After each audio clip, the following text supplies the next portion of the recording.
你听过炸肉身的民间习俗吗？你见过校园的霸凌者和受害者还能做兄弟的吗？你见过这样戒毒的吗？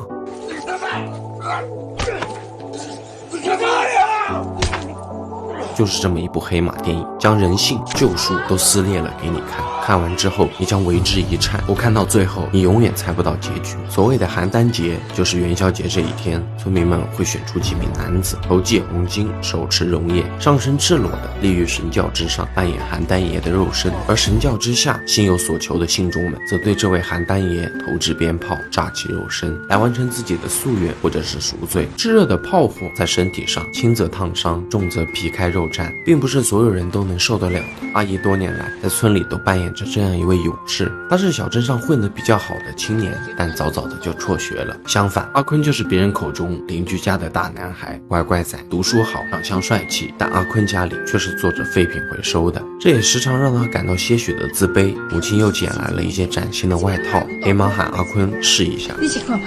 不要啊，就是捡别人的。嘴上说着不要，但懂事的阿坤还是不想让母亲失望。就在这时，轩轩的路过让他连忙脱下了外套。轩轩没有选择留在这个落寞的小镇上，而是一直在台北打拼。张学友吻别，要不要？交给你。好啊，好啊。想做歌手，出唱片。我和你吻别在无人的。最近他也是刚回到镇上，从上学时，阿坤就一直暗恋着轩轩。然而，妈咪。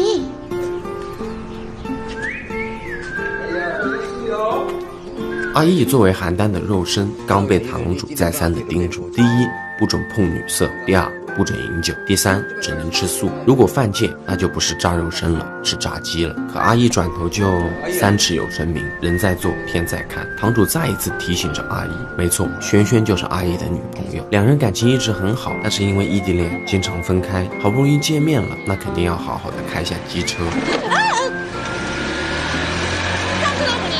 当然爽啊！谁叫你那么久才回来一次？给我好好开车啊！骑车啦，开车。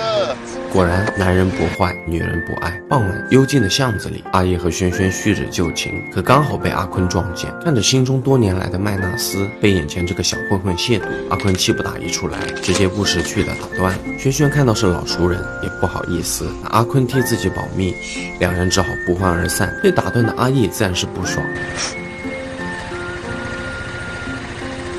破烂的啊，我手擦一下嘛。说完便扬长而去。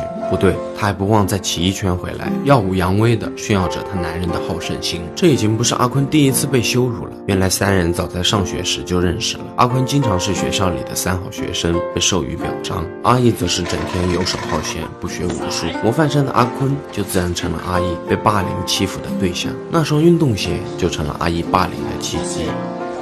这是我的鞋，穿我的鞋去领奖。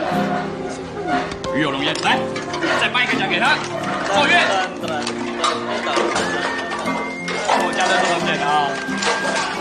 当年霸凌种下的恶果，没想到多年后即将得到灵验。阿坤呆呆地站在原地，直至今日，那种被人格羞辱的伤痛阴影都久久的不能平复。回到家，他听着轩轩拷贝的磁带，可一想起傍晚那一幕，顿时让他感到恶心，再也听不下去了。与此同时，一年一度的邯郸盛典如期将至，阿义和其他几名肉身做着最后的准备。小镇上早已是烟花不断，锣鼓喧天，街道上灯火通明，人潮汹涌。足以见识村民们对于这个节日的重视，光是看这一箱箱的鞭炮都不自觉的为之一颤。可这些鞭炮就是由祈福人自掏腰包买的，就有点像我们上香拜佛供奉的香火钱一样，借此供奉者们许下美好的愿望，希望能由邯郸爷来实现。随着神教的抬起，仪式正式开始，信众们投掷一个又一个的鞭炮。作为肉身的阿义忍受着一遍又一遍的鞭打灼烧，村民们都走出家门，沾染着这份喜庆，祈福着美好一年的到来。轩轩和阿坤也来到了现场观看。阿坤望着神教上的这个邯郸爷，眼神里丝毫没有敬畏，只有多年来的怨气和现在的嫉妒。而阿义在这漫天的炮火当中，丝毫没有胆怯。或许你也会疑问，为什么这么苦的一件差事，竟然还有人愿意去做呢？因为除了有一笔不菲的报酬之外，更多的这些肉身们会得到村民们的尊重和敬佩。因为这种活不是每个人都干得来的，并且敢做的，需要足够的胆识、魄力和一副强壮的身体。阿义顺利地完成了仪式，堂主很是满意。阿义接受着伙伴们的拥护，但此刻他眼里只在寻找女友的身影。轩轩看着阿义这惨不忍睹的身躯，满是心疼。他递上一份亲手做的便当，便当我刚吃过了。生日快乐！就在这温馨时分，阿坤在角落里都看在眼里。他手持点燃的香烛，怒火中烧地走了过去。殊不知，接下来迎接这对情侣的才是真正的炸肉身。轩轩依依不舍地告别了男友。就在此刻，他在人群中看到了仇怨的阿坤。阿坤丢下了那根仇恨的火种，试图真正的炸毁阿义。可突然，两个男人同时冲进了火海，但阿坤很快就忍受不了这样的刺痛，一时间呻吟、嘶喊、爆炸声交织在一起。此刻的阿坤或许不知道，他这一时的怨气将彻底的改变两个人的命运。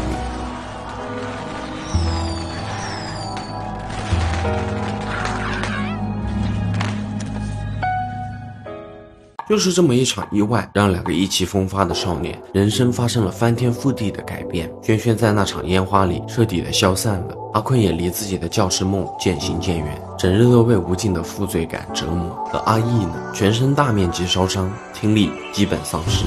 他守着轩轩那点思念，日复一日的苟且。那和离别前的磁带，如今的阿义怎么样也修不好了。焦急的情绪下，阿义一下瘾又犯，奶奶的关心他也是两耳不闻，摇摇晃晃的来到了这个专属于他的隐秘角落。一口下去，他又短暂的逃离了这残酷的现实，而他那灵魂也早在那场事故中被炸没了。自那次意外之后，那个有胆魄的邯郸少年就一去不复返了。如今的阿义是个不折不扣的瘾君子，整日浑浑噩噩，但一年一度的邯郸节还是如期将至。阿义再次找到堂主，祈求他再让自己当肉身。嗑药很脏，没资格，你听有无？登记啦，拜托了。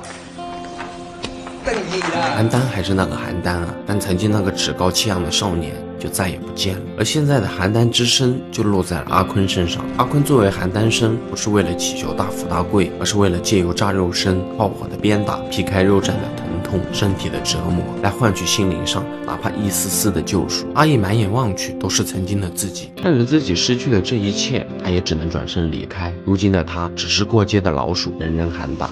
王明，好了啦，当听不到了，假道笨神。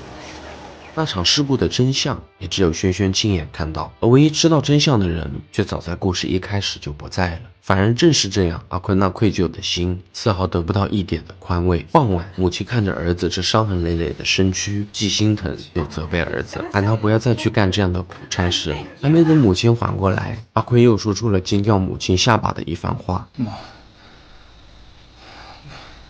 我想再研究一年。你讲啥？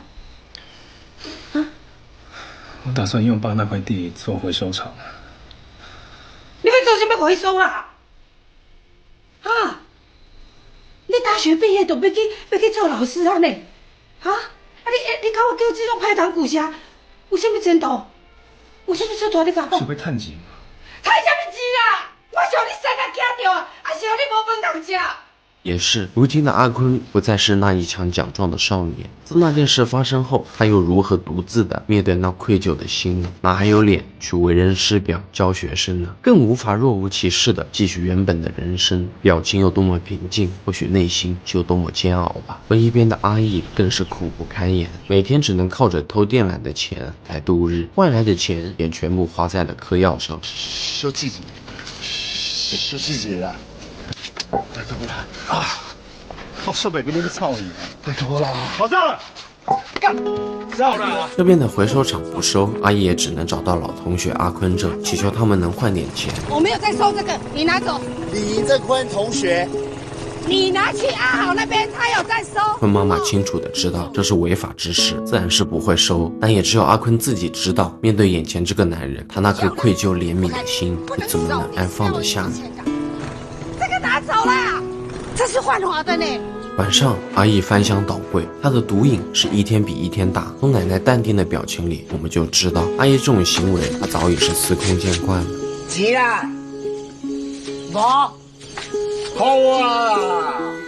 我就在这时，阿坤骑车来到了阿义家，告诉他自己要开回收厂，愿意回收他的竞品，并一并把白天的电缆钱也给了他。你本身好钱啊，我有钱啊，就去买毒啦。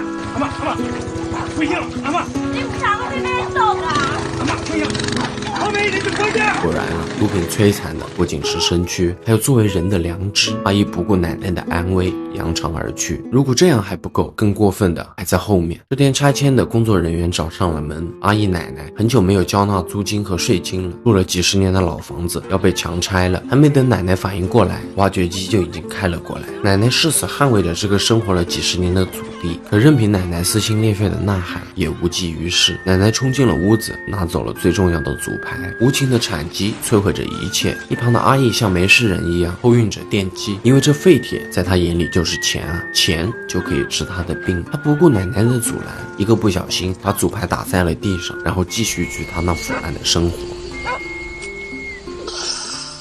晚上，奶奶告慰着祖宗，她不知道如何是好。阿义则还在一旁嗑药。奶奶放走了家中唯一清醒的牲畜，拖着铁链，径直地向孙子走了过去。哦，不是，当然不是，烂泥是扶不上墙的。或许奶奶也早已经明白，阿义已经没有救了，她更没有脸面对列祖列宗。阿义在幻觉中神魂颠倒，或许是小黑都知道叫两声吧，唤醒了阿义那仅存的人性。模糊的意识里，阿义亲眼目睹了奶奶就这么离开了，真就是屋漏偏逢连夜雨，船破又遇顶头风啊！阿义救不回火海中的轩轩，10几年来的祖房也荡然无存。现在就连唯一疼爱自己的奶奶都这么吊死在了自己的眼前。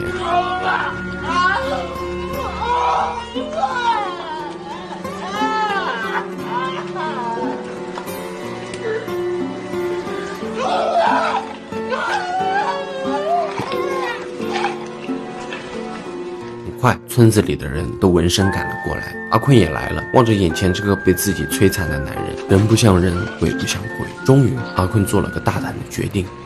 你见过这样戒毒的吗？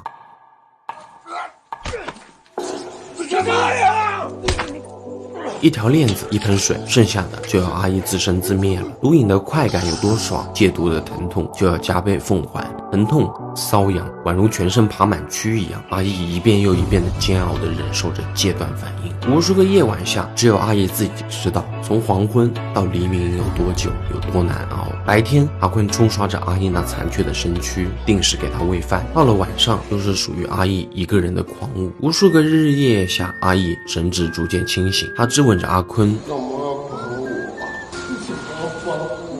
阿坤回答不上来，或许是那愧疚和懊悔让他选择救回阿义，去救赎和弥补自己犯下的过错。终于在裂缝中，阿义重见天日，把鬼变成人。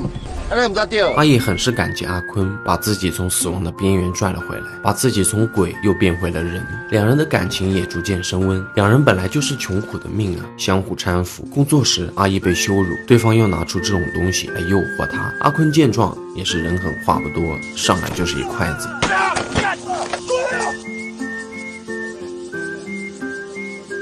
面具戴久了，就真的变成了脸。这份错位的友情，两人都十分的珍惜。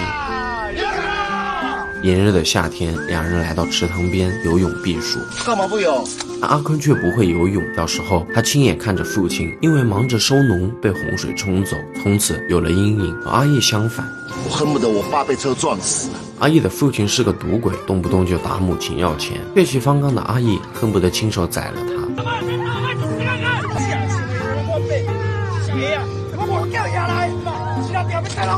那双熟悉的运动鞋就是阿坤回收时捡到的。两个人的命运好像冥冥之中早就被纠缠在了一起。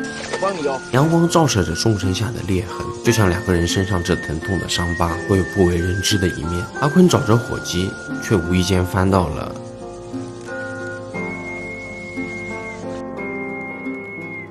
他一把挥洒掉毒品，平静的湖面又再一次被打破了。彻底告别毒瘾后，兄弟二人开了个回收厂，又叫坤义回收厂。职场还是会有像之前阿义那样的瘾君子来贩卖电缆和一些违禁品。可一天，一帮不速之客来到了他们的厂子，气势汹汹地训斥着阿坤，说他抢了豪哥的生意。豪哥更是内涵他：我要卖擂台破铜烂铁，你收不收啊？满街的赃物，就连那个废人你都要，这台你不敢啊？对，铁1公斤5块，多棒哦！喂，坐下。来。一个敢说，一个还真敢做，瞬间众人炸开了锅，扭打在了一起。豪哥马上叫停了，他欣赏兄弟俩的胆识，便转身离开了。晚上，兄弟俩的回收厂就被袭击了。阿坤不在，但好在阿义及时发现，逃过一劫。但是，一场大火却烧没了他们30万的设备。隔天，他们就收拾了这片狼藉。阿坤妈妈却无意间发现了他们的勾当，母亲当着众人喊阿坤跪下认错。你赶快来！嘿，哪有你老爸怎样讲？你用伊这台电去做歹代志，我死都无面去去啦！母亲失望的离开，阿坤长跪不起，兄弟犯错，阿姨当然是陪着一起承担。晚上，母亲一怒撕掉了儿子满腔的荣誉，一把打翻了阿坤早已经破灭的教师梦。另一边，血气方刚的阿义，他手捆开山刀，抡起棍子就杀了过去，自然是要替阿坤出这一口恶气。沿着豪哥的大本营，就是一路砍过去。孤身一人的他，很快就被围殴住了。好在这时，阿坤赶了过来，阿义见机直捣黄龙，直接冲着豪哥去了。阿坤连忙冲了过去，才阻止了这个杀红眼的男人。事情终究是闹得不可开交，阿坤举报了豪哥私藏毒品。不要碰毒，不要碰枪，你们听不懂啊！豪哥的一番即兴表演，把这给我找出来！再加上和警察的交情，事情也没有节外生枝了。在堂主的调解和主持下，双方心平气和的坐下来协商。歹势呢，我囡仔教不好啊，我大人大量，请高抬贵手，留一条路给小朋友走。其实啊，我很欣赏你。豪哥非常赏识阿坤，希望将他归纳自己的阵营，把回收这块大饼一起吃下来，怎么样？全都交给你管理，你也不用再为这个都听不到的给拖累，怎么样？突然，阿坤抽出了小刀。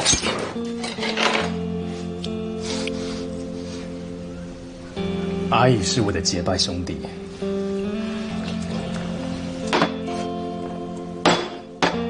坤一回收厂永远是我们2人的。从今天开始，我们只做正当生意。我们井水不会犯河水。豪哥，对不起，可惜喽，这么好的茶，整个闻香喝不到了。机会只有一次啊！话已至此，豪哥也明白。到了晚上，兄弟2人在酒吧里消遣，喝着闷酒。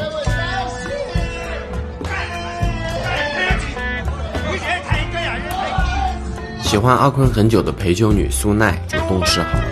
小花的那个好帅哦！你手好像月球表面哦，我喜欢哦。你的地平线也蛮酷的。2人有着同样的伤痛，同样难以启齿的故事。你2个一定自细汉就是死点讲话讲哈，讲国语啊！你们2个一定从小就是死党哈，死党！哎，不要讲那个，喝酒啊！不要讲那个，喝酒喝酒，来。散场后，阿姨责备着兄弟：“你真笨哎！”苏奈啊，太早了，白痴哎！前一秒还在说笑，可突然，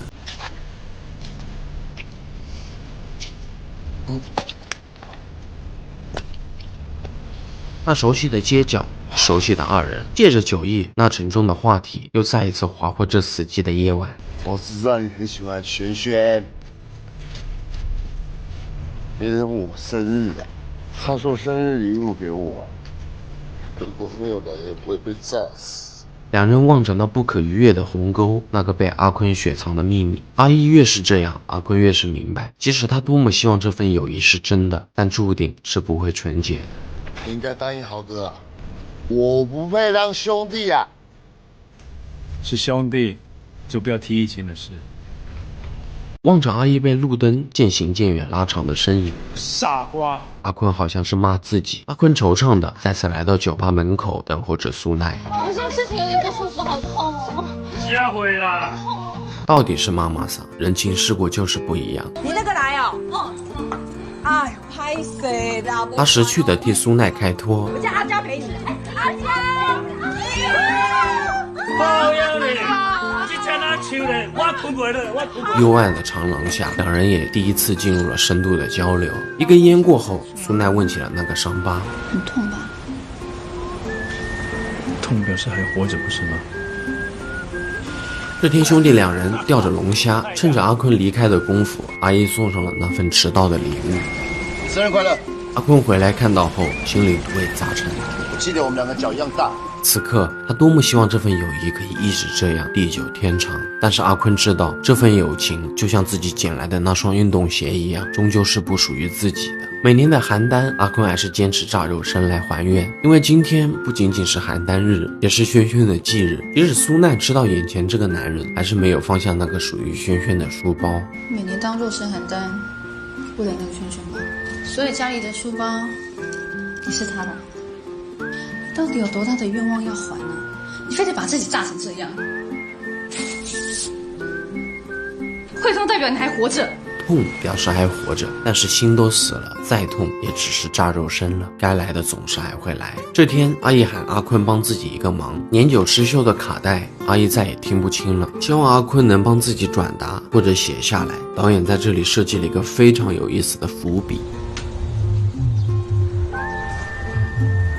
听力不好的阿义原来慢慢的学会了唇语。回到家的阿坤也打开了那段尘封的回忆，他听着那个亲手被自己葬送的声音，那揪心的内疚、忏悔、痛苦一下蜂拥而上。而如今他听着他们的爱情故事，还要亲手为他们书写属于他们的爱情篇章。终于他将卡带的内容写好给了阿义。阿义看着这封再也听不见的信，愣在了原地。或许秘密说出来，阿坤也可以像苏奈一样轻松吧，不用再背负这么多年的压抑。望着眼前这个背对自己听力残疾的男人，又或许是他压根就不敢直面阿义，他终于鼓起勇气偷偷的说出了他书包里的秘密。可是这些话，阿义在反光镜里透过他的唇语都看得一清二楚。一时间他无法接受，转身离开了。阿坤还不明所以。知道真相的阿义来到萱萱的灵前忏悔。第二天，阿义就把自己在坤益回收厂的股份全部卖给了豪哥。豪哥拿着股权书，耀武扬威的找到阿坤炫耀，就只是想知道啊，你所谓的义气能值多少？100万而已，你以为我真的很稀罕吗？我一点都不在乎。阿坤质问着他：“你为什么要出卖我？”兄弟俩大动干戈。你说啊！在我背后说的话再说一次啊！你有种再讲一次啊！干去！啊！把你当兄弟，把我当什么？啊！我真的把你当兄弟。这很厉害嘛！把我从鬼变成人了，你很开心是不是？开心是不是？还手啊！你帮我捡破烂啊！啊！骂不下去了吧？因为你也是。你以为我这3年过得比你好吗？啊！萱萱是替你死的，我对不起萱萱，可我没有对不起你。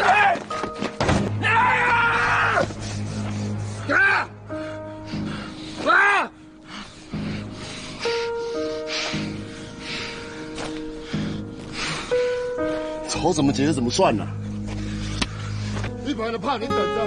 100万的礼炮，没错，就是扎扎实实100万的炮火。阿姨将合同换来的100万全部买了鞭炮上供。作为邯郸肉身的阿坤得全部炸完，100万的鞭炮就是阿坤为了当年付出的代价。坤妈妈得知了，找到阿义下跪央求他放过阿坤。俺们改亏好，对不起，阿姨真的对不起，对不起。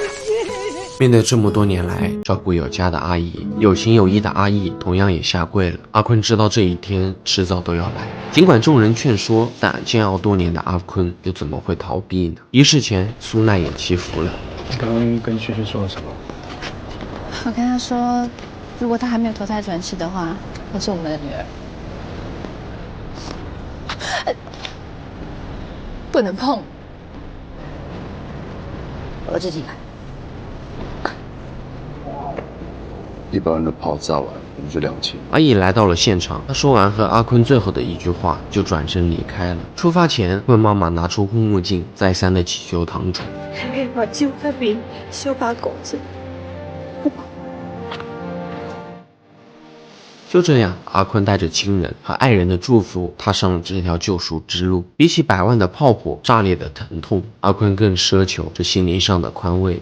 伴随着这首歌，阿义消失在了人群中。或许这就是轩轩那张还没有出的专辑吧。影片来到了尾声，阿义坐上了那辆驶往台北的列车，在失去挚爱的余生里苟延残喘。阿坤留在了那个邯郸的小镇，背负着无尽的忏悔。所谓的邯郸，出身清寒，灵魂孤单。两个人同样作为邯郸生，最终也是孤单一人。我相信这份友情中，阿坤是有真情所在的，但是愧疚作为友谊的开始，这个出发点就注定了它不会纯洁，友谊更不会地久天长。所以说啊，人生就是这样，天道轮回，因果报应。阿义当年校园暴力种下的恶果，多年后也得到了灵验。阿坤丢下仇恨的火种，也亲手将真挚的友谊炸没。错的人好像是对的，对的人好像又是错的。导演最后也没有告诉你答案，但是导演意味深长地告诉了你一个道理，并不是所有的伤都可以被救赎，也并不是所有的恨都可以被复仇。那100万炸没的也不是友谊，而是那2个意气风发的少年逝去的青春。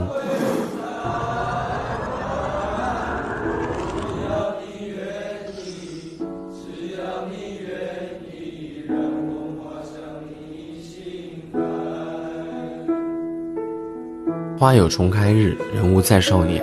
一次癫狂，一个恶果，一次救赎，一段真情。人生细小的一个错误，就需要用一生去忏悔。在我们生命里，只有那数不尽的遗憾和忏悔。或许只有对这个世界抱有善意，才不会被救赎和复仇缠绕始终吧。而那一份必经的青春之苦，我想你我都曾经有过吧。好啦，这就是本期视频的全部内容。如果你喜欢本期视频的话，记得一键3连哦。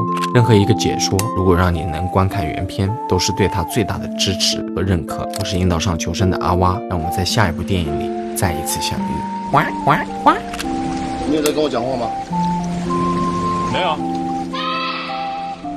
妈咪。